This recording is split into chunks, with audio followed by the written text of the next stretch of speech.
দোস্ত, আজ রাতে বিশাল বড় একটা পার্টি হবে, বোনাস পেয়েছি, আর সব খরচ কিন্তু আমার। মাথা রাখো।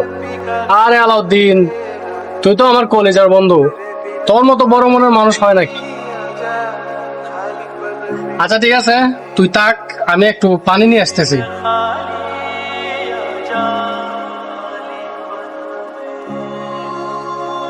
আলাউদ্দিন ভাই, বাসা ভাই খুব বিপদ, জরুরি, আমার 5,000 টাকা লাগতো। তুমি কি আমাকে দিতে পারবা? সমস্যা নাই, আমি মাস শেষে তোমাকে সুদ সহ দিয়ে দিব, একটু সাহায্য করতে পারবা? আরে তুহিন, আমার কাছে তো এখন কোনো টাকাই নেই, আমি সব টাকা খরচ করে ফেলছি। তুই না হয় অন্যদিকে দেখতে পারস। কিন্তু ভাই, আমি এইমাত্র শুনলাম আপনি পার্টি করার কথা বলছিলেন। আচ্ছা তুহিন, আমার একটা জরুরি কাজ আছে, আমি আসি। তুই অন্যদিকে দেখ, আমার কাছে থাকলে আমি ঠিকই দিতাম।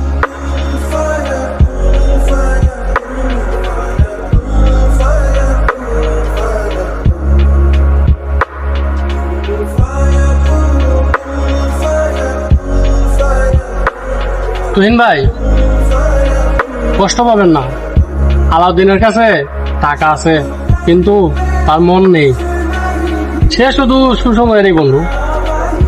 মুফাজ্জল, আজকে আমি বুঝতে পারলাম পকেটে টাকা থাকলে বন্ধুর অভাব হয় না, আর যদি পকেটটা ফাঁকা থাকে তাহলে তাদের ছায়াটুকু পাওয়া যায় না। চিন্তা করবেন না ভাই, আমার জমানো টাকা দিয়ে আপনার কাছে চালিয়ে দিব, চলেন।